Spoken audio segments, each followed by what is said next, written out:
You've built quite a wonderful home. Thank you, Mrs. Brown.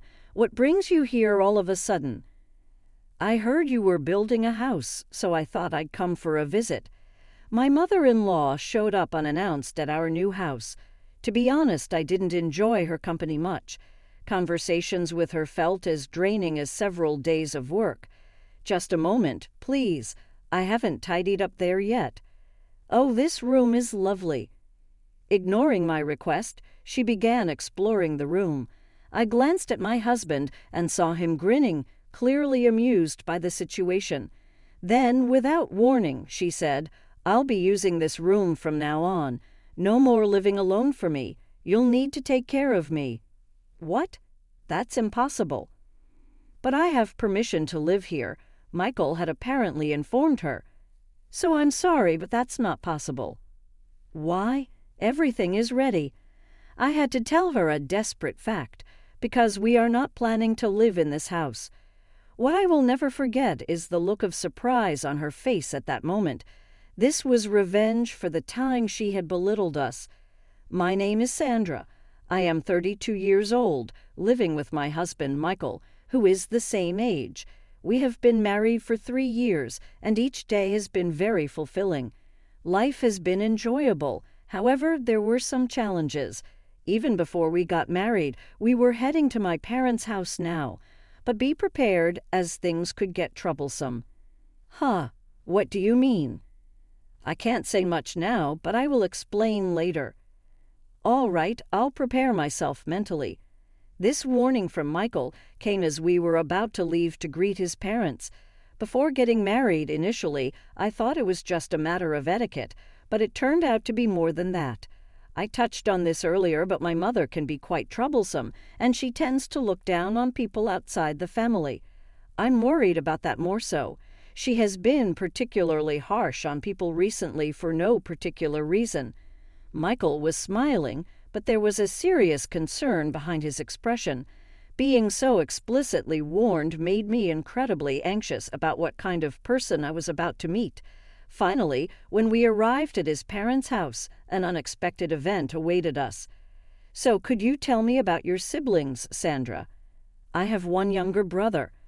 And what do your parents do? My father is a university professor and my mother is a housewife. That's quite impressive.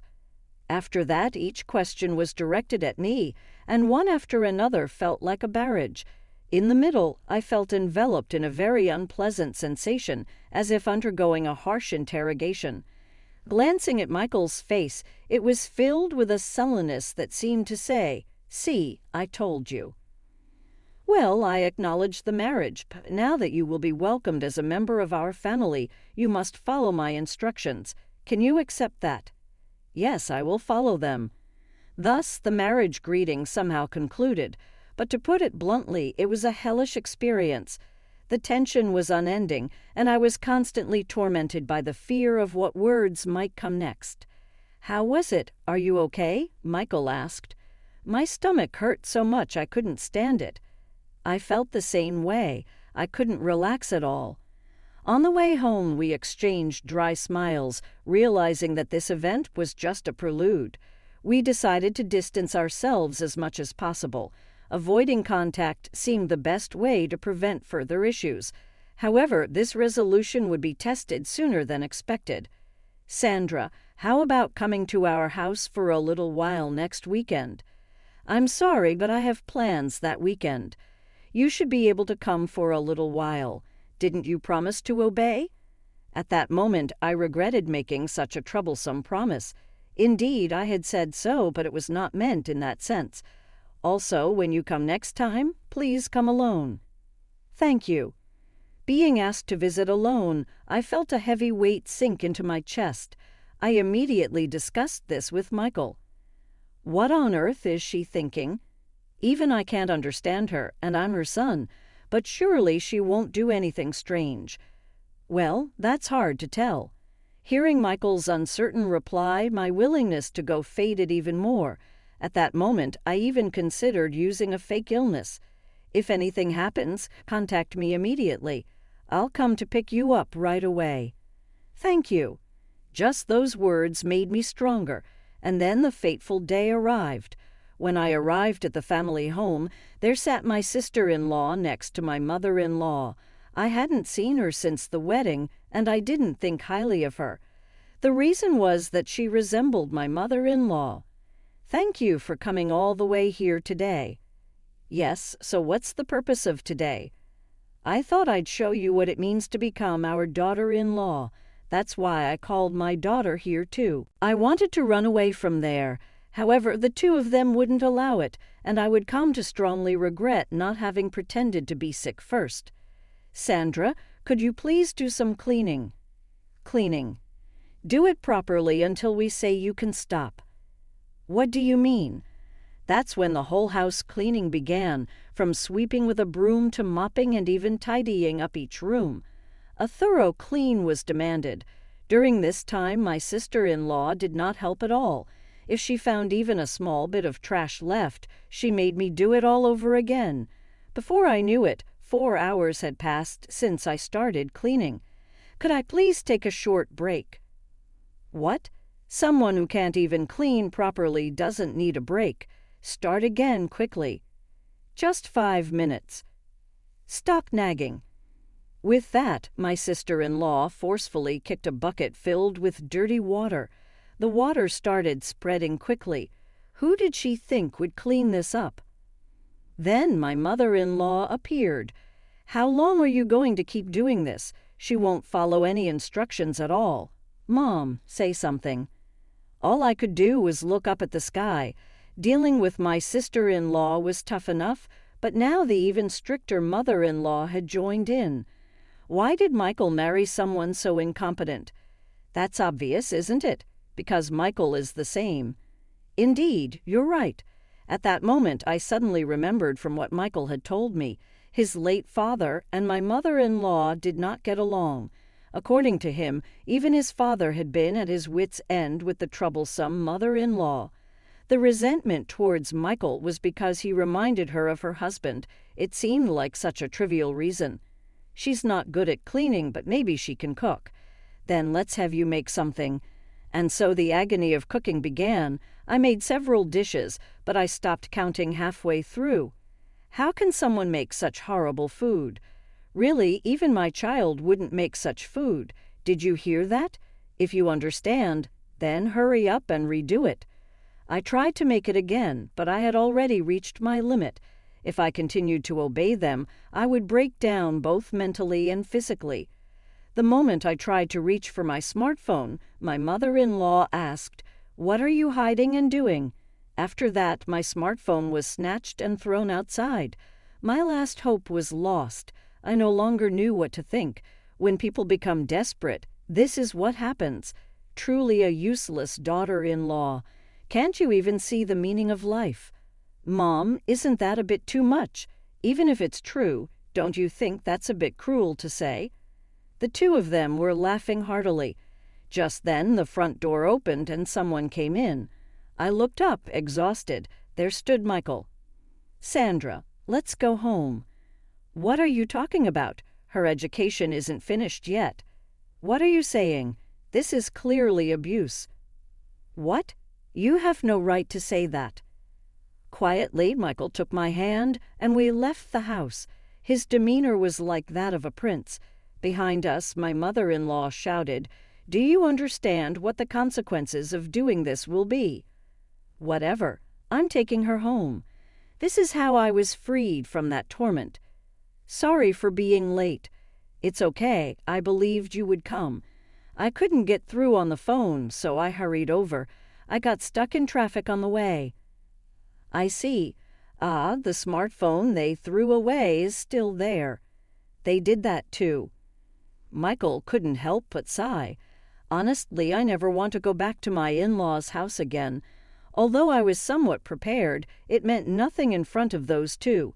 To me, those two were no longer mere humans, but something else.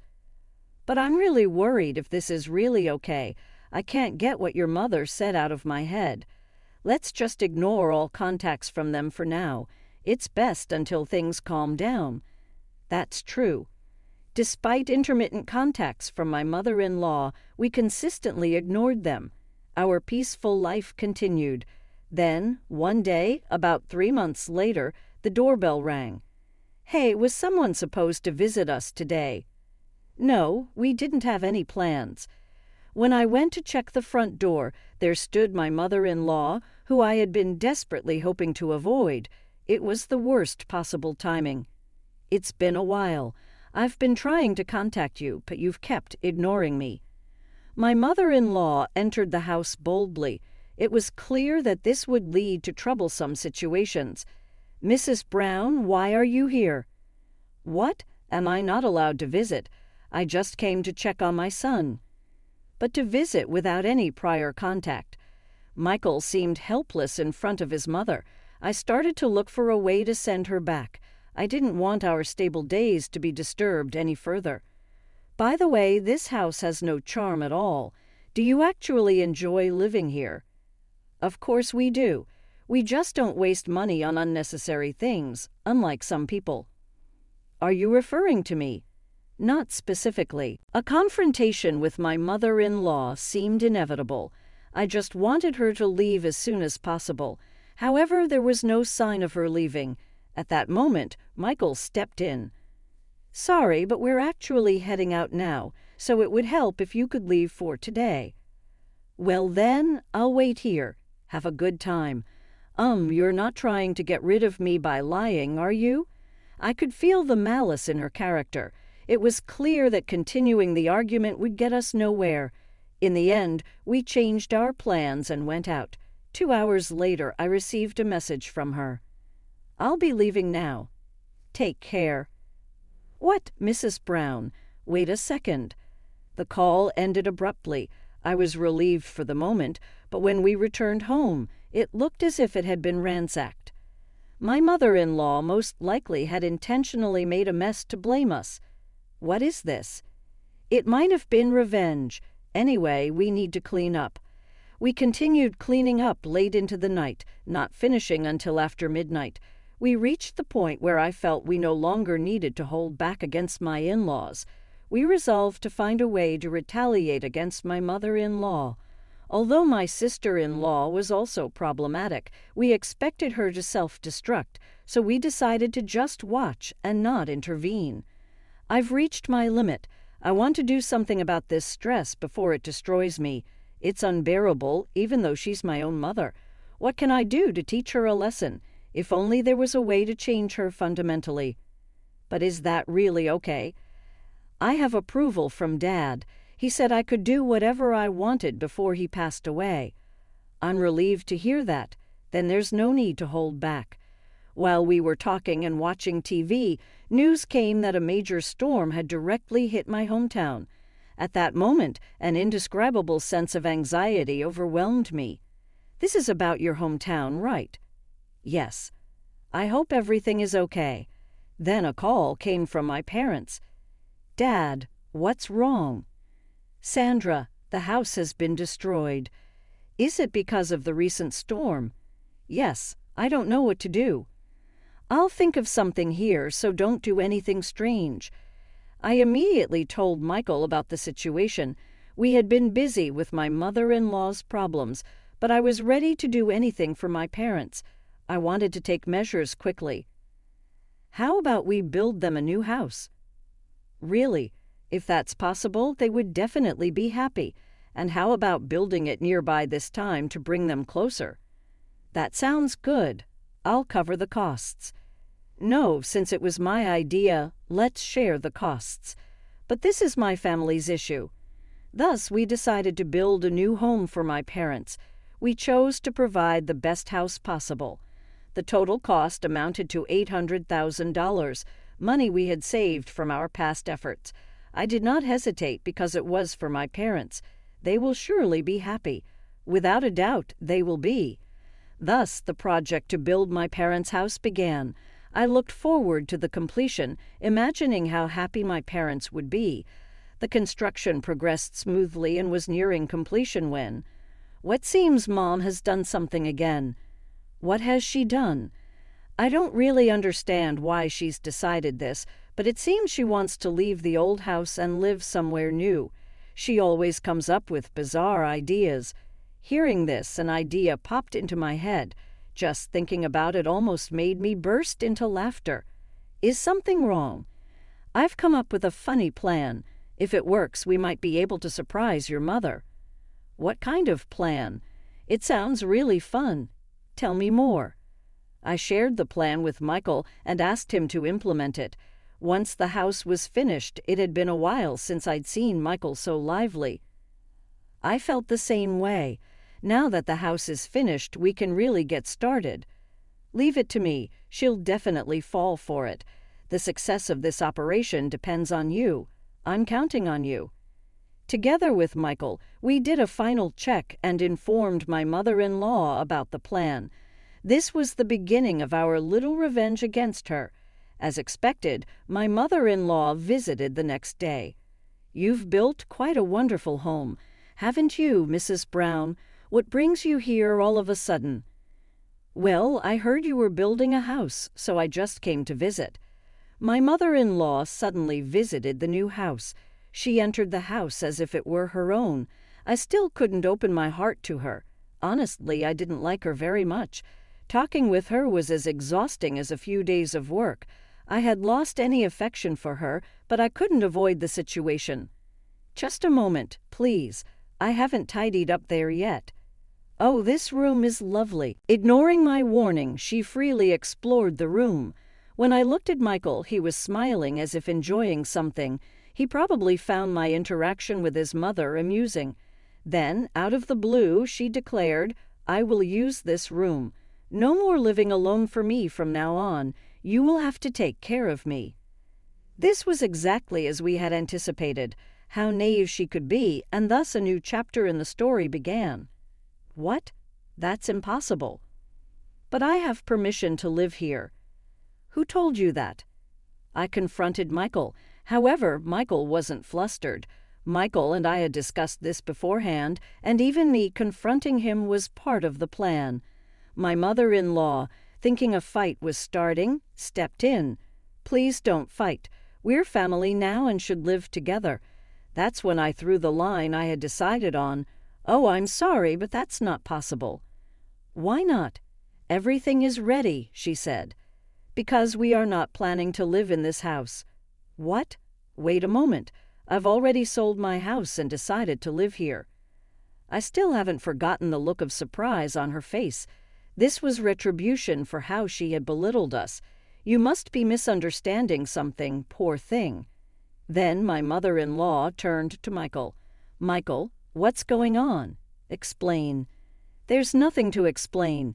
Sandra told you exactly how it is, and although I originally thought it would be nice to live together with my parents. What did you say? However, I really prefer not to live together. That's absurd. It was unbearable to see my mother-in-law shouting.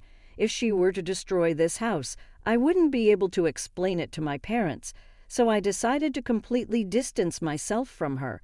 Please leave. There is no place for you in this house. Mrs. Brown, wait a moment. Then who will live in this house? My parents will live here. Do you understand? Where am I supposed to live then? My mother-in-law seemed to realize the gravity of the situation. Her energy noticeably deflated. Everything was going according to plan. Michael and I couldn't hide our joy at seeing her like that.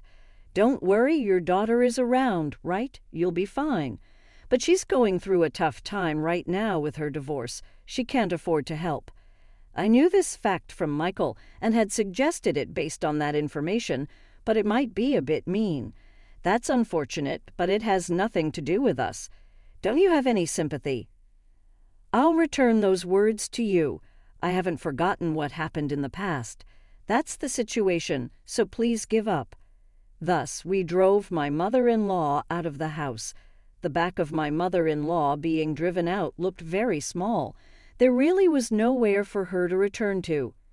By the way, I heard from someone I know that my sister is getting divorced. Her ex-husband's decision was wise. Yes, even if she tries to hide her personality, it will eventually be revealed. It's poetic justice that she has ruined herself without our intervention. Afterward, it seems the mother-in-law had to rely on my sister-in-law because she could no longer live at the already sold family home. However, my sister-in-law has been a housewife all her life, so it was extremely difficult to find a job for her. Currently, they are making ends meet in a rundown apartment. Sandra, I apologize for everything in the past. Please help me. What benefit would there be for me to do such a thing? I am your mother-in-law. Even so, I'd rather not. What did you say? My mother-in-law was quite upset in the end, but I was indifferent. I had no intention of sympathizing from the start, and whatever the outcome, it did not concern me. It's been a long time since I felt this clear-hearted with no obstacles in the way. Fun days were ahead. In the midst of this, my parents made a proposal. Why don't we live together? Ah, but that house was built for you and Dad to live in. That's true, but it's too big for just the two of us, and it would be reassuring if we were all together. Michael and I looked at each other and nodded. Let's do that. We decided. I didn't like imposing self-serving opinions, but I wholeheartedly agreed with such a proposal. Not only was there joy, but there was more surprising news. I'm pregnant. Really? Maybe someone somewhere was watching over us. From now on, we will move forward into a hopeful future with our new family. We're going to live in this house. It was at that moment that the cunning strategy of the calculating mother-in-law was realized. I had my doubts about my mother-in-law's unusual attitude from the beginning. However, my lack of attention led to a mistake that, in the end, caused the outcome my mother-in-law intended. I was filled with regret, wishing I could have made a different choice at that moment, but it was too late to take action. The divorce papers I impulsively filed were also part of her plan. However, I never imagined that my lack of planning would cause a significant disruption in her scheme. As is often the case in stories, schemes of people who are jealous of the successful and behave in a shady manner often end up not going as they had planned. In the end, only those who are sincere and kind receive the benefits of fortune. My name is Isabella. I quickly became close to my husband Gabriel, whom I met through a friend, and we soon started dating. Gabriel was 9 years younger than me, but I was swayed by his earnest pursuit, and we got married. However, Gabriel's attitude changed significantly after our marriage. The affectionate gaze he once had disappeared, and his interest in me gradually faded. This change continued even after our child was born, and Gabriel showed no interest in parenting. His job involved frequent transfers, many of which were solitary assignments away from the family. It has been 10 years since we got married, but his return home has become extremely rare. Our son Sean is very shy and does not get along with his father. Gabriel, he always hides behind me when they are together. Feeling that I can't rely on Gabriel, I decided to focus on freelance work, which I could do without leaving the house. Since this job provided a stable income, there was no inconvenience in living with just Sean and me. In fact, despite Gabriel's repeated transfers and lack of promotion, I earned more than he did. I live like a single mother, but there is only one problem: the issue of living with my husband's parents. In contrast to our cold relationship, my in-laws get along very well, and I have felt envious of their relationship at times. However, after living together for a while, I realized something. On the surface, my in-laws behaved like a loving couple who understood each other, but in reality, their behavior was superficial. My mother-in-law, Helen, treated her husband, Michael, as if he were her own property. Knowing that he would never rebel, she used this to her advantage and bossed him around as she pleased, justifying her behavior as a means of stress relief. Helen had a coercive attitude toward everyone, whether they were family members or strangers. Her self-centered and domineering behavior was obviously directed at me, who was living with them, and put me under mental pressure. Her pressure was not limited to domineering behavior. Even after 10 years of marriage, she constantly criticized and insulted me for being 9 years older than my husband Gabriel. Helen often publicly said, "Gabriel marrying an older woman. He deserves a younger and more attractive woman," hurting me. Ironically, though, the one that proposed was Gabriel. She ignored that fact and continued to criticize me, hurting my feelings in the process. Even so, while living together, I did not want to unnecessarily worsen our relationship, so I had no choice but to endure in silence. Then one day I received an unexpected call from my father. When the phone rang and I picked up the receiver, I was informed by him that my mother Mary had been in a traffic accident. Shocked by the sudden news, I immediately rushed to the hospital where my mom had been taken. Arriving at the hospital, next to my anxious father, my mother greeted me with a smile and said, "Really, your father tends to overreact. Don't worry, I'm fine." Seeing her healthy appearance and cheerful response, I was relieved that she had not suffered any major injuries. However, the doctor later explained that my mother had a fractured leg. Even after surgery, a full recovery was not expected, and she was likely to have difficulty walking. My mother eventually underwent surgery and was transferred to a rehabilitation facility to aim for recovery and return home. After 6 months of rehabilitation, she became somewhat able to walk, but she could not regain her previous freedom and needed a walker.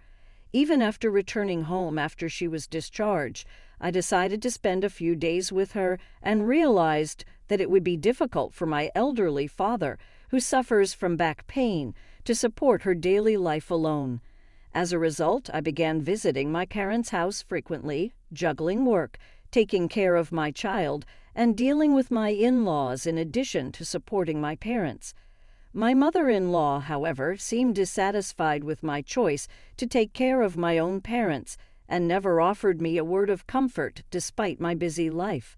Do you not feel ashamed that a daughter-in-law is neglecting her household duties? My husband and I are exhausted from work. What are you doing? She continued to criticize. Despite feeling irritated by her words, after my tiring days, I managed to suppress my anger and barely responded with a forced smile.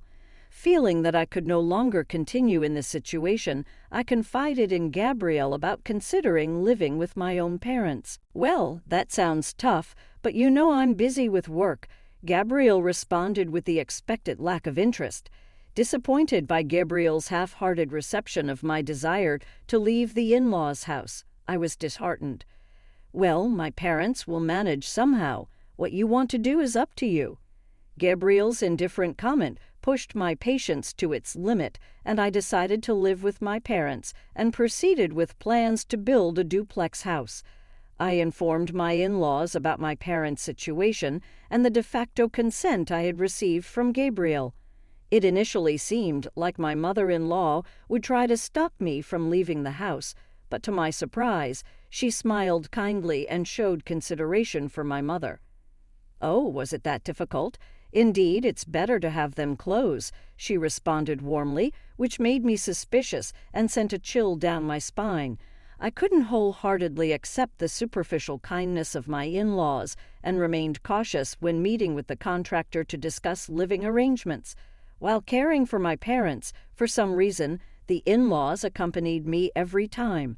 Despite feeling uneasy, I couldn't refuse my mother-in-law's strong request and ended up allowing their presence. "We'll be fine. Don't worry," they said, observing my consultation with a smile without joining the conversation. But I couldn't understand the meaning behind their actions. Nevertheless, the plans progressed steadily, and the duplex house for me and my parents was completed. Feeling that they were scheming something, I decided to hand over the keys while my mother and father-in-law were at work. After confirming that no one was home, I sighed in relief. That evening, while preparing dinner, my mother-in-law made a sudden, strange suggestion. "I heard the new house is finished. Can I see inside before you move your belongings in? I want to get some ideas for when we might need care in the future," she said in an unnaturally kind tone. Her attitude was clearly suspicious. Overwhelmed by her persistent requests, I eventually agreed to show her the new house. The next day, I put the newly received keys in my bag and headed to the car. Strangely, I hadn't seen the father-in-law since the morning, and the mother-in-law said she had urgent business, which felt suspicious to me. During the drive to the new house, my mother-in-law was oddly engrossed in her smartphone in the passenger seat. Though I was driving and couldn't see the details, her behavior seemed unnatural. Arriving at the new house, she looked around restlessly, inspecting the surroundings. Well, I watched her every move with suspicion and caution. I did not let my guard down. Upon unlocking the front door, she suddenly pushed past me and boldly entered the house. Determined not to let a single scratch mar our new home, I threw my bag into the shoe cabinet beside the entrance and hurried after her. "This house is marvelous," she praised as she walked through the house with a bright demeanor. I closely observed her for any suspicious actions, but nothing seemed amiss. At that time, just as I was about to suggest we leave after my mother-in-law had thoroughly savored every corner of the house, I heard a noise from the supposedly empty entrance. Rushing there, I found my father-in-law smiling warmly. "Finally arrived. You can go ahead and bring the luggage," he called out, and as if on cue, luggage began to be carried in one after another. Confused by what was happening, I tried to stop the influx of belongings, but was hindered by my in-laws. Before I knew it, everything was over. "What on earth is going on?" I demanded, and my mother-in-law looked down at me with a smug expression. "We're going to live in this house. You need to leave." At that moment, her words were beyond my understanding. Hurrying to the entrance, I checked my bag, only to find that the master key, which should have been inside, was nowhere to be found. While I desperately searched the entrance area, my father-in-law, smiling broadly, declared loudly, "Looking for this? From now on, we will live in this house. I would like you to leave promptly." Holding the master key taken from my handbag, the sight of my father-in-law looking down on me sent chills down my spine. Next to him, I saw my mother-in-law carelessly throwing my personal belongings outside the entrance. Their secretly planned scheme became clear, and I gave them a stern look on the spot. I was at the limit of my patience. Quietly, I gathered my scattered bags and shoes, and while holding back tears, got into the driver's seat of the car and eventually left the premises of my new house. Heading straight from the new house to the city hall, I received the necessary documents for divorce proceedings. Upon returning home, I found that numerous essentials, including shoes and clothes that should have been there until the morning, were gone. It was only then that I realized why my mother-in-law was glued to her smartphone during the ride. It was so she could coordinate a plan to take over the new house with her husband. Deeply disappointed, I headed back to the new house. When I pressed the intercom button, my mother-in-law's bright and satisfied voice reached my ears. As if to thwart my attempt to reclaim the house, she had locked the door and peeked out through a small gap. When I handed her the divorce papers through the narrow gap, the documents were unexpectedly swiftly returned with Gabriel's signature. "I'm glad I prepared beforehand, and thank you for leaving the house-related documents for us," my mother-in-law said smugly. The mortgage and other related documents for the new house were kept in the new home so that they would get lost. I calmly tried to resist one last time, but my mother-in-law coldly sneered at me. "I've already contacted the bank. We won't concern ourselves with what happens next," she declared. "I'm surprised at your naivety. We're already preparing for refinancing and other necessary procedures." Shocked, I returned home, quickly packed my and my child's belongings, and prepared to move, relocating to my parents' house within the day. About a month later, an unexpected call came from my mother-in-law. Wondering what it might be about, I answered only to hear her screaming in an intense tone on the other end. "Wait, this is not what we agreed on. You deceived us," she accused me, despite the fact that they were the ones who had devised the scheme. "What exactly do you mean?" I inquired. My in-laws had deceived me and forcefully took the newly built house from me, thinking I had also completed the refinancing of the mortgage. However, the miscalculation was unexpectedly on their part. Facing a demand for a lump sum repayment from the bank, my mother-in-law had been trying to secure a new mortgage from another bank. However, by proceeding with the contract without paying attention to the mortgage details, she committed two major mistakes. The first error was that the mortgage was solely in my name. My mother-in-law misunderstood that Gabriel and I had taken out a joint mortgage and was appalled at the lump sum amount she was requested to repay. Moreover, she mistakenly thought that being co-borrowers meant only half the mortgage payment would suffice, but reality was not that simple. Repeatedly making unilateral demands at the bank, my mother-in-law eventually got denied and seemed to have ended up securing another mortgage using different financing. There was another crucial point she had overlooked. Another miscalculation was related to their age.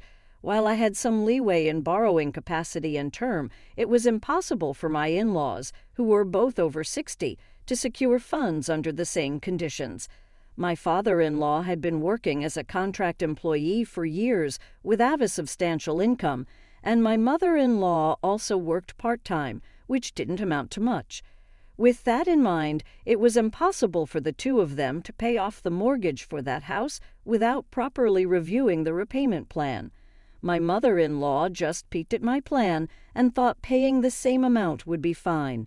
As a result, they received a bill exceeding their expectations by more than 3 times the amount. This call was from my mother-in-law, who, noticing an anomaly in their account balance as the payments began, contacted me in a fury. "There's nothing I can do. Even if you tell me it's impossible for a full-time housewife like you to pay such an amount, I haven't received any explanation from Gabriel. There must be something behind this. Tell me the truth now." "What do you mean? There's no hidden agenda. In fact, Gabriel has not contributed a single penny to our living expenses since before our child was born." "What do you mean? Then who has been paying for the living expenses all this time?" "I've been working from home, so I certainly have an income. Besides, as far as I know, it's probably more than Gabriel's salary." At my response, my mother-in-law was momentarily lost for words, but I could easily imagine her being flabbergasted on the other end of the phone. Even when our family went out to eat, my mother-in-law and the others usually left the payments to me. "It's obvious that the daughter-in-law should pay," they would say. But had they ever considered where that money came from? I don't know what the in-laws spend their earnings on, but it's likely that the two of them, having no savings, were relying on our income for their old age. Fed up with her selfish demands, I ignored her accusations coming from the other end of the phone and ended the call. After that series of events, the calls didn't cease, making my phone ring multiple times a day. However, I deliberately chose to avoid answering and consistently ignored her calls. This continued for days, which had a significant impact on my state of mind, but I was resolute. I eventually ended up living with my parents in my family home. Living with 4 people under one roof was more cramped than I had imagined, but by letting go of the new house, I had some breathing room in my financial situation.